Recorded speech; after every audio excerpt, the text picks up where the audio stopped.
Alright, hi everybody. Today we're going to talk about the digestive system.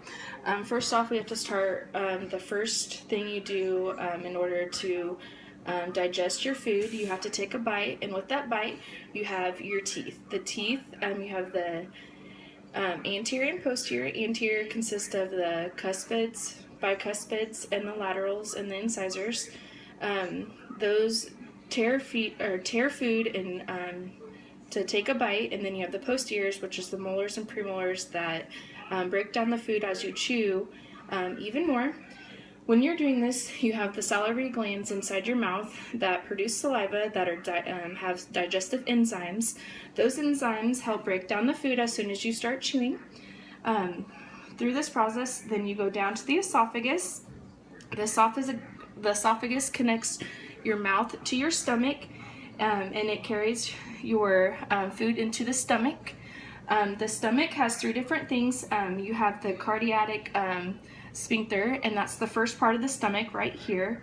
That controls, once you put the food into the stomach, it allows it so that you don't have the stomach or the food and acid to go back into your esophagus.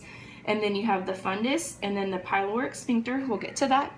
Inside the stomach, it contains enzymes that break down the food, for you to be able to digest. And then you go to the pyloric sphincter, and that allows, it's a passageway that controls the movement to the small intestines. And then you have the small intestines. You have three parts: the jejunum, the ileum, and the duodenum, the ileum, and the jejunum.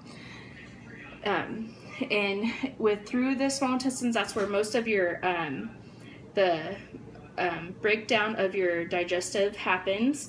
It secretes enzymes, and it helps absorb all the nutrients and absorbs carries it to the bloodstream and absorbs the nutrients. And from that, you go to the large intestines. The large intestines, you go through the cilium, and then you go up through the ascending colon, and then the transverse the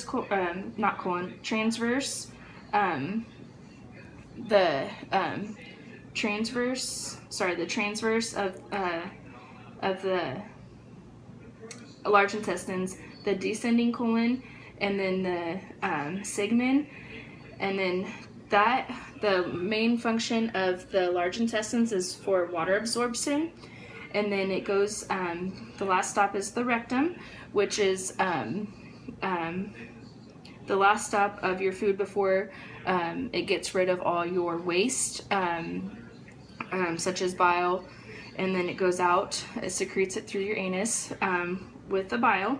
Other major factors that the food doesn't actually pass through are the liver, the gallbladder, and the pancreas. The liver has ducts and vials, and then some of the things that it does, it secretes bile, it removes toxin, it stores vitamins. And then you have the gallbladder, which is right here, and it stores bile and digests fat. And then over here, right kind of behind the stomach, you have the pancreas, and it breaks down sugars. The insulin breaks down sugars, and then juices break down fats. And so I've kind of went over and explained the digestive system. Thank you.